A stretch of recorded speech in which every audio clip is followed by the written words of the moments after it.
O que você fará quando acontecer uma calamidade? Uma situação de sobrevivência pode ser improvável para os humanos, mas não para os animais na natureza, pois se preparar para o desastre é seu trabalho diário. Um bom planejamento pode ser a diferença entre a vida e a morte.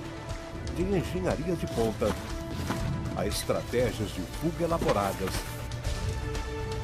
estamos anotando como esses animais se preparam para situações de emergência, das formas mais estranhas.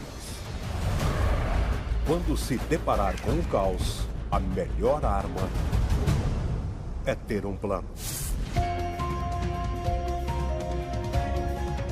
Comportamentos bizarros. Sobreviventes preparados. O inverno na América do Norte. Parece uma cena do fim do mundo. A comida é escassa. E com agressores vagando, ser apanhado a céu aberto pode significar um fim apavorante. Mas nesse deserto congelado, uma fortaleza se ergue desafiadora. Sobe vapor de sua chaminé. Algo dentro dela está vivo. O que poderia ter construído esse abrigo de emergência?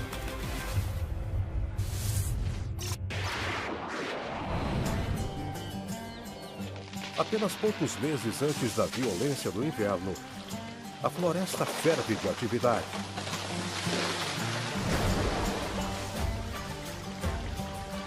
Não são motosserras, mas mandíbulas trabalhando. É o castor americano. Esses roedores comedores de plantas podem parecer dóceis, mas estão prestes a transformar seu habitat em um projeto extraordinário de renovação animal. Fase 1. Coletar material de construção. Os castores têm 4 dentes incisivos fortes como ferro e afiados como cinzéis que continuam crescendo durante toda a vida e nunca se gastam. Eles podem cortar uma árvore pequena de 15 centímetros de largura em questão de minutos. A seguir, eles vão precisar transportar a madeira para o local da obra, porém não há caminhões ou guindastes aqui. Os castores usam os canais como estradas para levar sua carga flutuando até em casa. As caudas em forma de remos e os pés parecidos com os dos patos podem impulsioná-los pela água até 8 km por hora. Agora os castores executam a fase 2 do projeto de seu abrigo, a sua represa. O som da água vazando incita um dos instintos mais fortes do animal. Construir, construir e construir. Isso cria um largo fosso de defesa onde eles constroem a fase final, a toca dos castores. Eles empilham pedras, galhos e troncos a até 2 metros de altura acima da água e selam a estrutura contra as intempéries com lama. Eles vão precisar trabalhar rápido, pois o outono está perto de acabar. Mas os melhores planos podem atrair atenção indesejada. Os castores têm estocado galhos e ramos debaixo d'água, alimento para durar todo o inverno. E esse alce está colhendo todos os benefícios, sem plano e sem permissão. Mas como impedir alguém com quase 30 vezes mais que seu peso corporal? A cauda em forma de remo do castor bate na água com força, um aviso severo e também um alarme para os outros castores.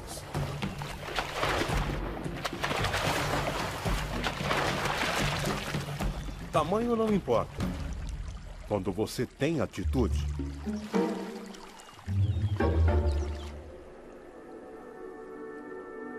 A toca dos castores está completa, há tempo para a neve de fim de novembro.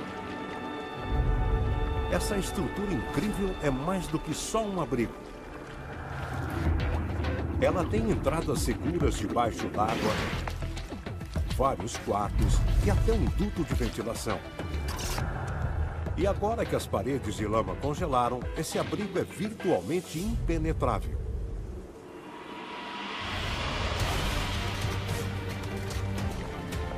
Esses pequenos planejadores para emergências podem ter criado o lugar mais seguro para se esconder durante o Armagedon do inverno.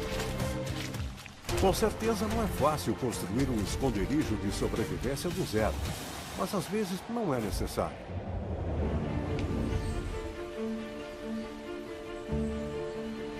As águas quentes do Indo-Pacífico. Esse é um mundo implacável onde um peixe come o outro. Os maiores predadores estão patrulhando e armadilhas mortais estão prontas para serem acionadas. Se você é um peixinho neste grande lago, provavelmente tudo acabará em dentadas.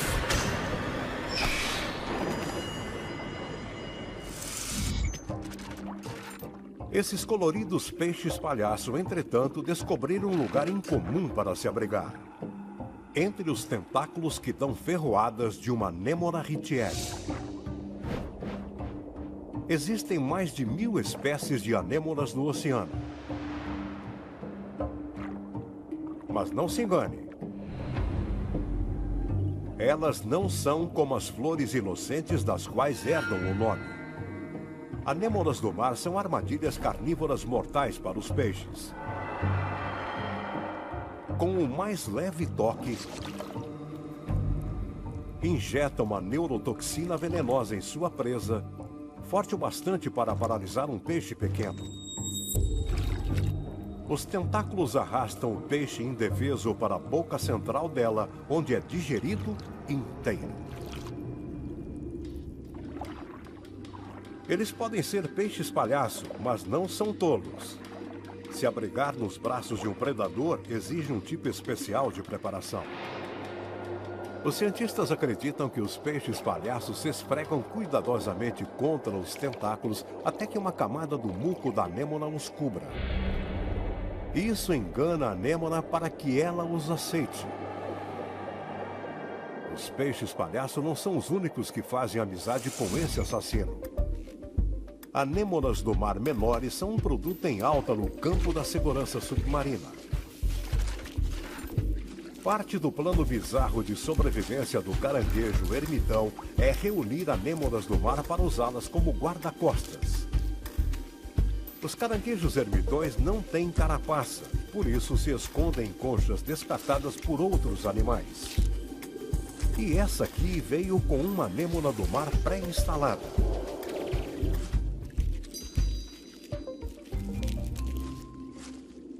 Mas uma nem sempre basta.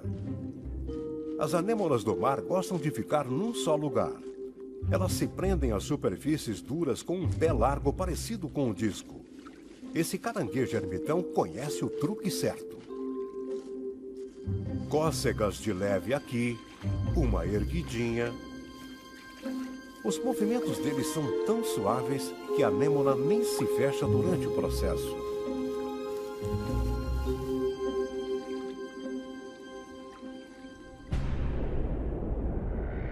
Um polvo avistou a sua presa. Ele ataca o caranguejo, mas enche a boca com a anêmona. Ele ataca de novo.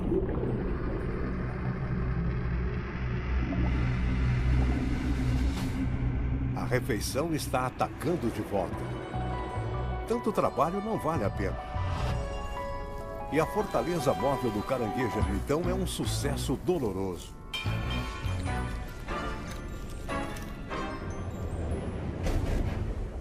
O deserto do Namibe, na África.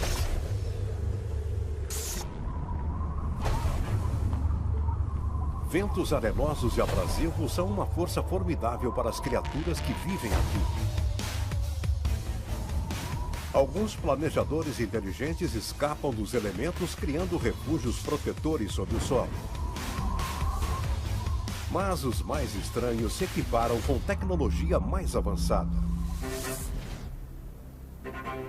Esses círculos e pedras claras são cristais de quartzo, um material com propriedades especiais. Para uma formiga em busca de alimento, são apenas mais uma parte da paisagem. Mas para a aranha teia de funil, espreitando sem ser vista, eles são um pilar de uma armadilha de alta tecnologia.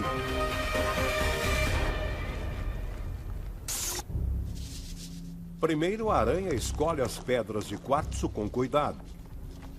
Ela vai precisar de 7 ou 8 para cercar a toca. Depois, ela faz uma rede de seda se ligando a cada cristal. A armadilha, então, está armada. Não há nada a fazer, apenas esperar. Mal sabe a formiga que está andando em campo minado.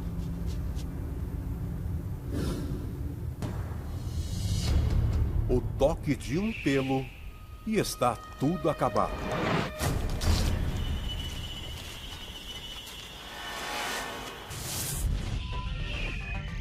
A estrutura molecular do cristal de quartzo o torna um excelente transmissor de vibrações. O sinal passa da seda para a aranha. Num instante, a aranha processa a informação e ataca. As aranhas teia de funil têm tudo resolvido. Fazem o seu abrigo e também comem com ele. Só é preciso um pouco de preparação extra e a comida é entregue em sua porta. Quando as coisas ficam ferozes, se abrigar sob a terra é um primeiro passo eficaz para a sobrevivência. Mas não importa o quanto o refúgio seja seguro, o animal só vai sobreviver enquanto durar seu suprimento de alimento.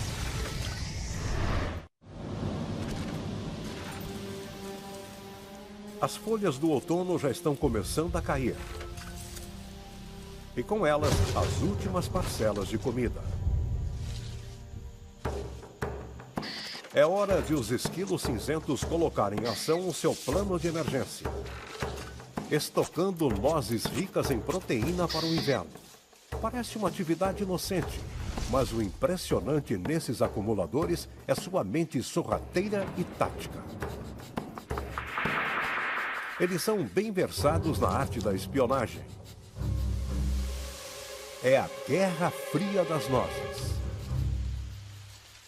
Um espião invisível observa de cima, esperando que uma fêmea de esquilo revele o esconderijo de suas nozes para poder roubá-las. Mas ele foi avistado. A fêmea no chão sabe que está sendo observada e ela dá um show. Ela cava um buraco, como sempre. Mas com alguma destreza manual, ela foge sem enterrar nada.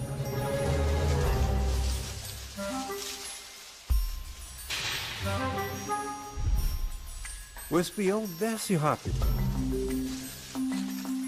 Mas ele foi enganado. A noz já foi levada para outro local ainda mais secreto.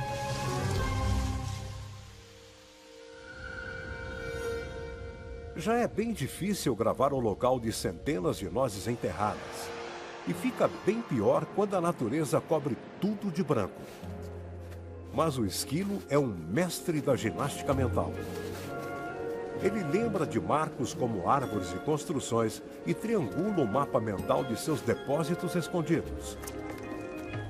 Acredita-se que um esquilo possa localizar uma noz até 9 meses depois de tê-la enterrado.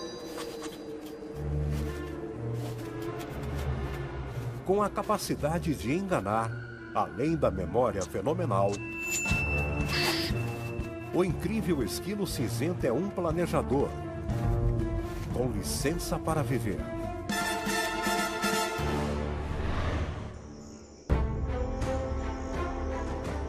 Sob a copa das árvores da floresta tropical costarriquenha, uma espécie não se contenta em apenas estocar alimento. Ela leva isso a um nível superior.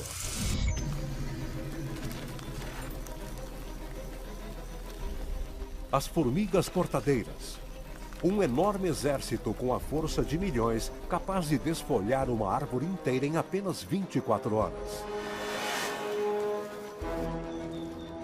Individualmente podem ser minúsculas, mas juntas são as herbívoras mais vorazes da região neotropical das Américas. As formigas cortadeiras sozinhas vão desfolhar até 1/6 de todas as folhas produzidas na floresta tropical.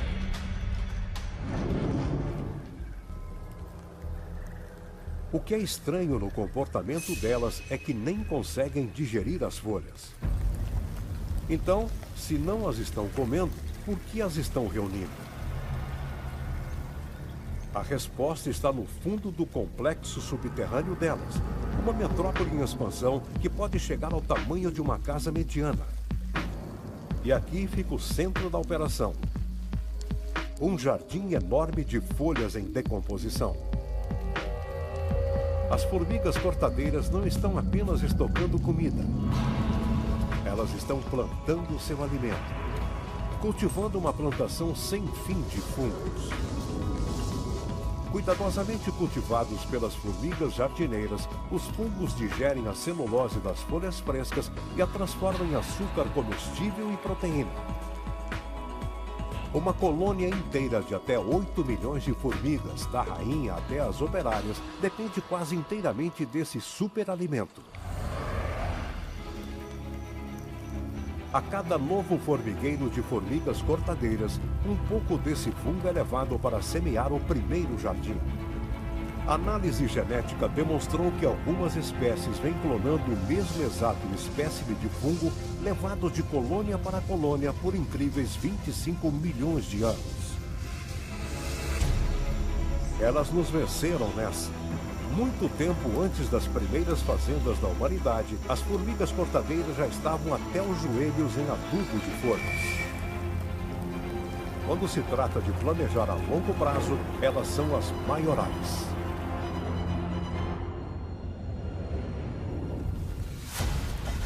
A ordem Hymenoptera, a qual pertencem as formigas e as abelhas, desenvolveu algumas das sociedades mais complexas e organizadas entre os animais. Não surpreende que também sejam acumuladores eficientes. Mas manter ouro líquido frequentemente carrega seus próprios perigos.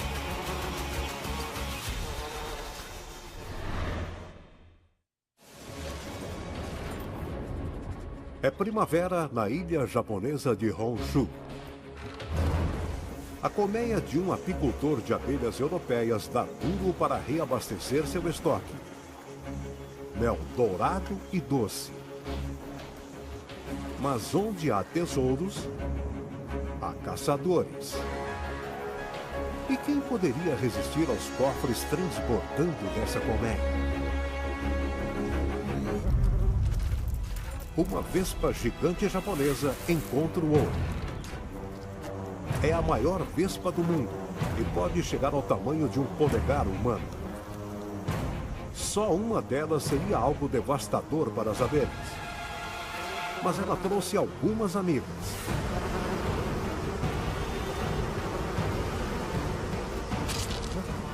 Armada com mandíbulas enormes, ferrões venenosos e um instinto assassino incansável, as vespas gigantes podem aniquilar uma colônia de 30 mil abelhas em poucas horas.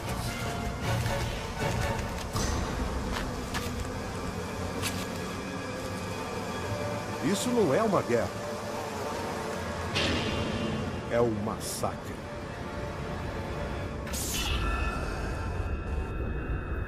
Com nada além de uma pilha de cadáveres em seu rastro, as vespas saqueiam o estoque. Um bom sobrevivencialista não deve apenas se abrigar e estocar. Ele também precisa lutar.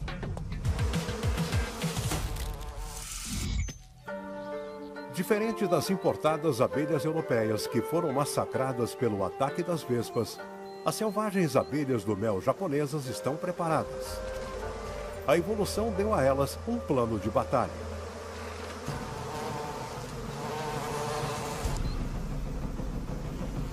O arauto da morte chega. Um oco curioso na árvore. Ele entra para investigar. As abelhas do mel japonesas bancam as tímidas.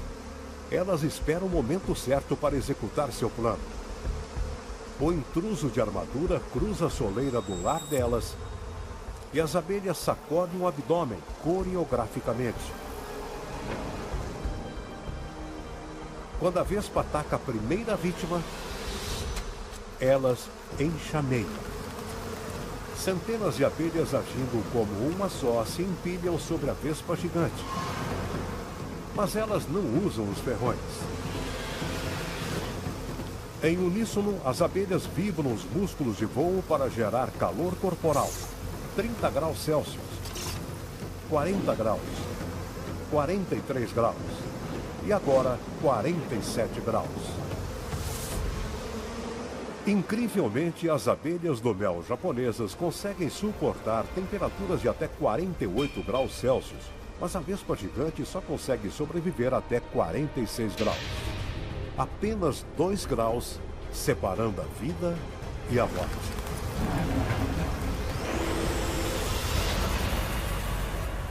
As abelhas cozinham a vespa sem levantar um ferrão. O refúgio delas está seguro de novo. Até a próxima vez em que precisem produzir uma queimadura de 3º grau.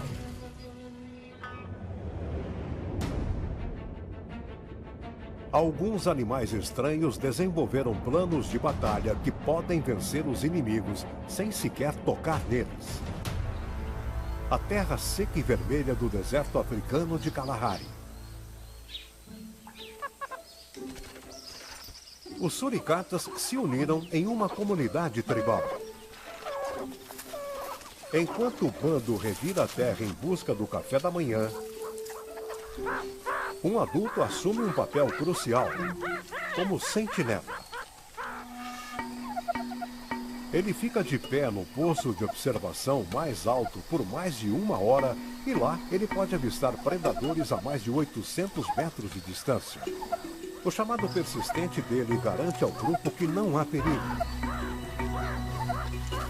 Mas ao primeiro sinal de perigo, ele usa uma das 30 mensagens distintas para avisar a família da ameaça.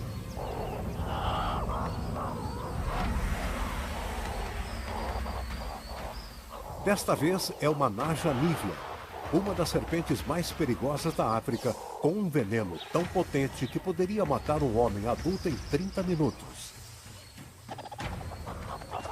Muitas criaturas fugiriam desse adversário mortal, mas não os suricatas. Eles defendem o seu território. Eles têm um plano.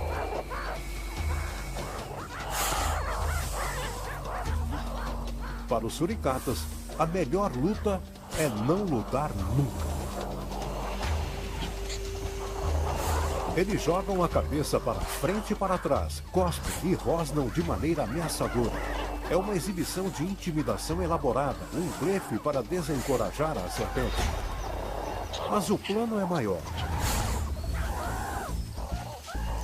Alvos móveis múltiplos podem confundir o predador. A serpente tem dificuldade para escolher e atacar uma presa.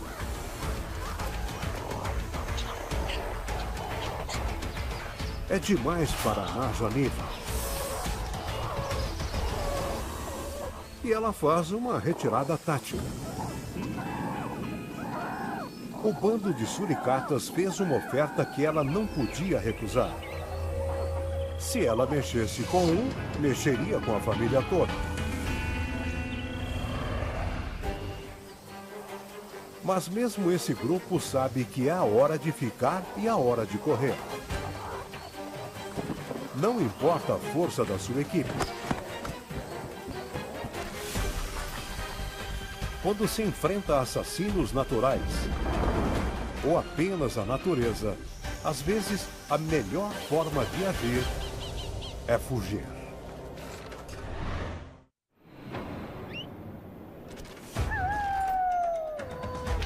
Esses são sobrevivencialistas da natureza, se preparando para circunstâncias mais extremas das formas mais estranhas do mundo. Prontos para se esconder, prontos para lutar e, caso percam a batalha, com um plano de fuga preparado.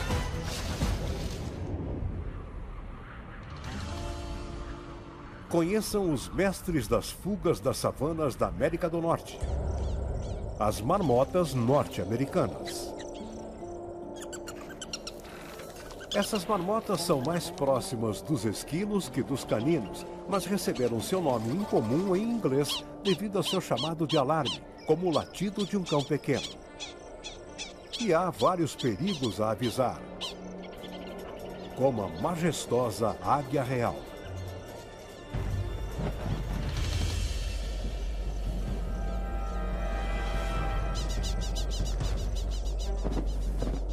Assustadas, fogem para o seu abrigo subterrâneo.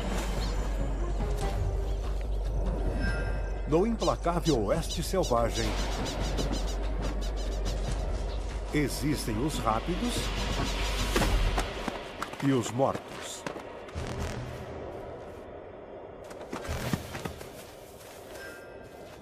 As outras marmotas se abrigam em suas tocas intrincadas. Mas mesmo aqui, estão longe da segurança. A noite cai. A hora de caça perfeita para o arqui-inimigo da marmota, o texugo americano.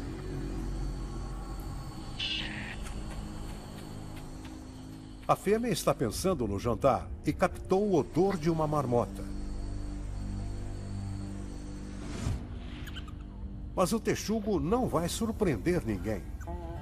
Uma das características especiais da toca de uma marmota é o posto de escuta, perto bastante da superfície para se ouvir, mas profundo bastante para proteger o ouvinte.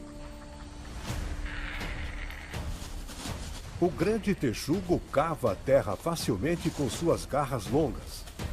Nem mesmo 2 metros de terra podem afastar esse perito em escavação das câmaras subterrâneas. Ser morto pelo escavador parece inevitável. Ou não? Não seria uma toca de marmota sem um túnel de fuga de emergência. Elas se prepararam para isso o tempo todo e só quem se surpreende é a fêmea do texugo. Ela faz uma busca frenética pelo buraco errado e as marmotas escapam ilesas e indetectadas pela saída secreta.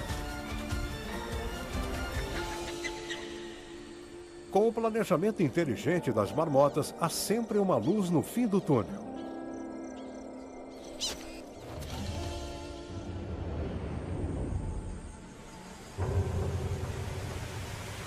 Quando o seu inimigo é a própria mãe natureza, será preciso bem mais que preparação para escapar da morte certa. Nas profundezas da floresta tropical amazônica, o solo se inflama com um terror minúsculo, as formigas lava-pés. Uma torrente de soldados, armadas até os dentes com uma ferroada que queima, elas consomem os animais até os ossos.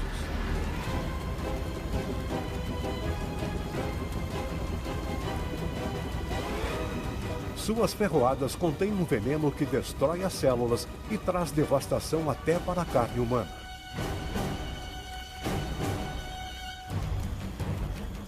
Essa horda flamejante de formigas parece impossível de deter, mas quando chega a estação das chuvas, o Amazonas traz o extintor da natureza. Uma inundação épica, de proporções bíblicas. Mais de 250 mil quilômetros quadrados de floresta submergem sob 12 metros de água. O fim, com certeza, está próximo.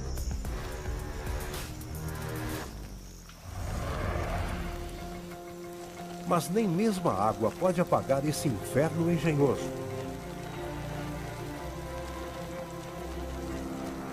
As formigas se unem. Seus corpos se combinam para formar uma incrível arca flutuante.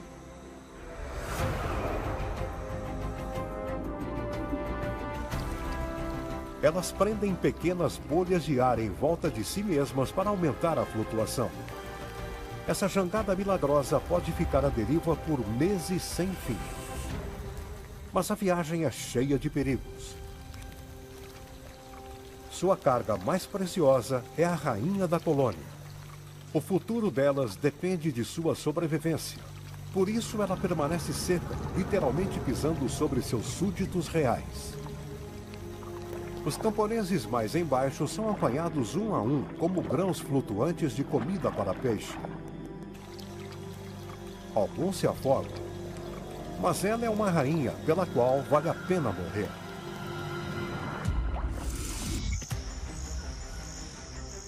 Por fim, terra firme. As formigas levam Sua Alteza para a segurança. A dinastia encontrou a salvação na arca feita por elas mesmas. E agora elas voltam ao que fazem melhor: espalhar o seu fogo selvagem.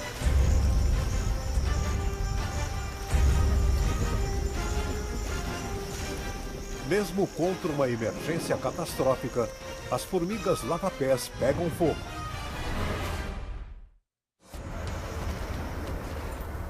No evento de um desastre, a busca por alimento pode ser uma das missões mais difíceis.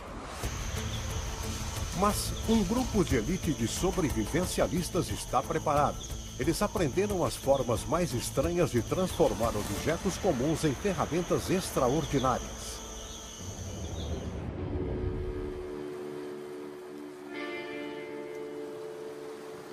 No norte do Pacífico, um mamífero marinho tem um plano sólido para comer seu almoço.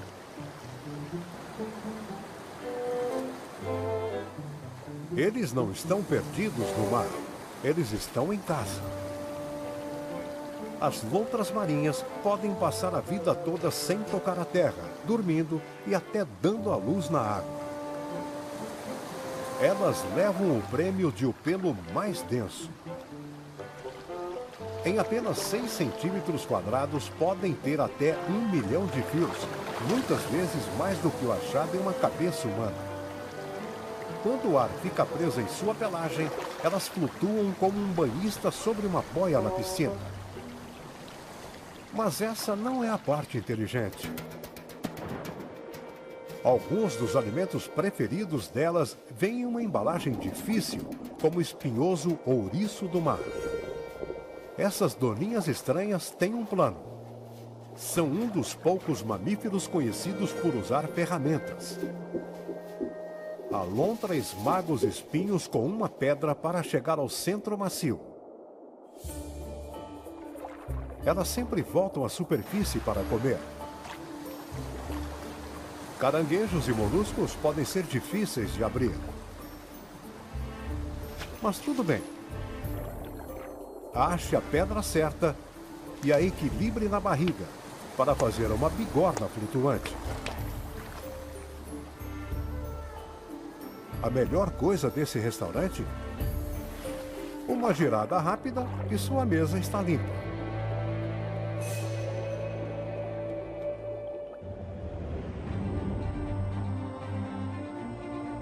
Nas florestas pantanosas de Sumatra,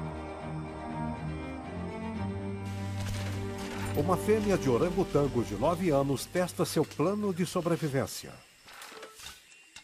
Ela achou um de seus alimentos favoritos, uma fruta do gênero Neesia. Mas essa é a parte fácil. As sementes comestíveis são protegidas por fios ultra finos e penetrantes como fibra de vidro. O orangotango seleciona e afia um galho, segura a ferramenta com a boca e a usa para abrir a fruta. Os fios desagradáveis são afastados e a iguaria cai direto em sua boca.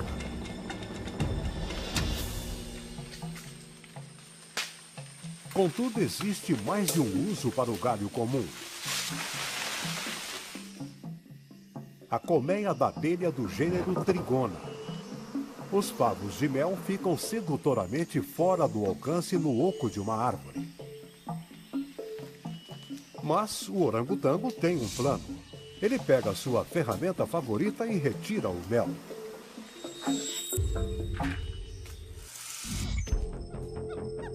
Os orangotangos dessa região de Sumatra também foram observados entalhando coçadores de costas e fazendo travesseiros de folhas e até guarda-chuvas coletores de água. Estranhamente, é encontrado o uso de ferramentas em algumas comunidades de orangotangos e não em outras, o que sugere que eles estão ensinando truques de sobrevivência uns aos outros. Talvez seja um precursor para a avançada cultura humana. Partilhando 97% do DNA com os humanos, podemos não ser tão diferentes afinal. Paus e pedras podem abrir o seu almoço, mas palavras não podem descrever as esquisitices desses primatas de Madagascar. Os lêmures negros. O plano de sobrevivência deles começa com uma caçada por um produto natural altamente desejado: melípedes. Mas eles não estão comendo, estão apenas sacudindo e mordendo até que extraem uma substância defensiva que pode ser tóxica para os predadores. Os lêmures então a esfregam em si mesmos. A substância não é venenosa para eles. Em vez disso, age como um repelente de insetos, mantendo-os longe dos mosquitos disseminadores da malária. Mas existe um efeito colateral. A secreção parece funcionar como um narcótico, levando os lêmures para a bem-aventurança.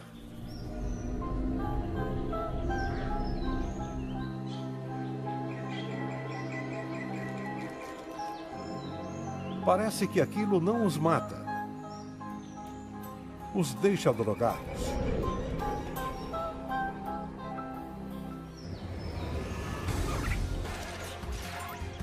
Às vezes, o animal é forçado a ações drásticas. Para suportar um evento que mudará o mundo, eles vão precisar se defender.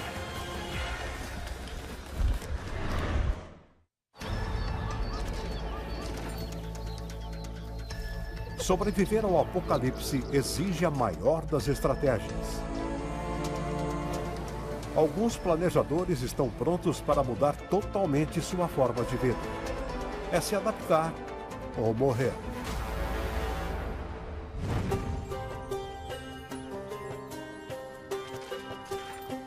Para os macacos da Índia, o fim do mundo já chegou.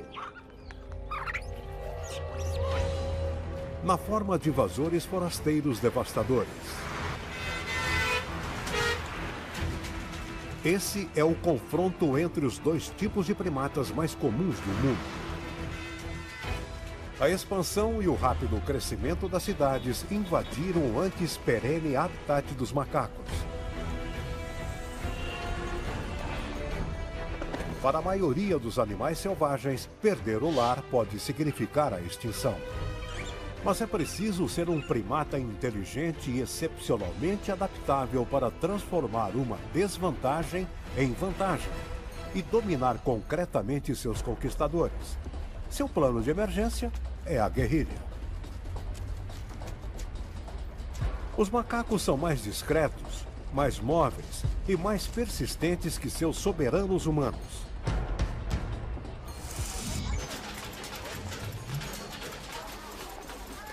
Um humano baixa a guarda por um instante. É a chance perfeita para um ataque repentino de macacos de barrete. Esses macacos, que receberam seu nome devido aos tufos peculiares em suas cabeças, abundam nas cidades indianas, onde prosperam com donativos estranhos. Eles são peritos em encher toda a boca. O que não conseguem comer no local, eles levam para a viagem, dentro das bochechas.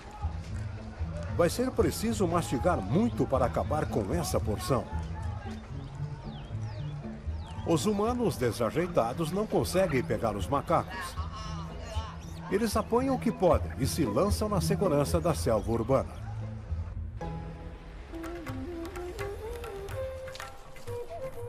Claro que os forasteiros gostariam de se vingar. Mas em uma reviravolta estranha do destino, esses guerrilheiros já venceram a guerra, nos corações e mentes de seus colonizadores. Segundo a tradição hindu, os macacos são descendentes de Hanuman, o deus macaco. E para a maioria hindu da Índia, os macacos são animais sagrados que devem ser reverenciados e protegidos.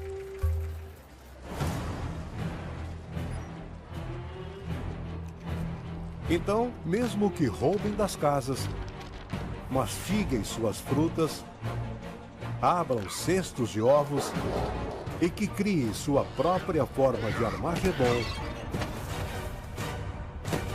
eles costumam não correr perigo entre os humanos.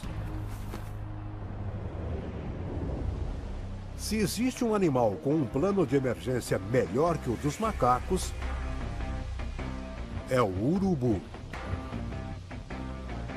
Ele tem a estranha capacidade de comer quase qualquer coisa. Os urubus de cabeça preta têm picos muito delicados para rasgar carne fresca de animais e garras muito fracas para agarrá-los. Mas o que lhes falta em força para matar, eles compensam jogando sujo. Só é preciso um pouco de paciência e a maior das adaptações de um carniceiro: um estômago de aço. Após milhões de anos comendo principalmente alimentos apodrecidos, eles desenvolveram um ácido estomacal 10 vezes mais potente que o humano. Como se não bastasse, eles também abrigam uma colônia de bactérias comedoras de carne altamente tóxicas nos intestinos que facilmente matariam um humano. O animal estava enfermo? Eu aceito. Envenenado com antrax? Botulismo? Sem problema. Tudo é dissolvido em suas fortes entranhas. Algumas espécies, como o abutre barbudo da Ásia, nem precisam de carne para uma refeição saudável. Eles procuram algo que até um lobo faminto deixaria para trás: ossos.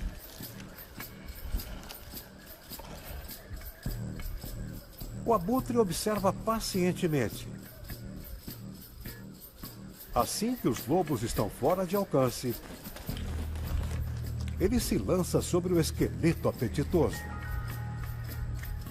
Abutres barbudos conseguem engolir os ossos mais irregulares, de até 25 centímetros de comprimento, de uma só vez. Resta apenas o ácido de seus estômagos fazer seu trabalho.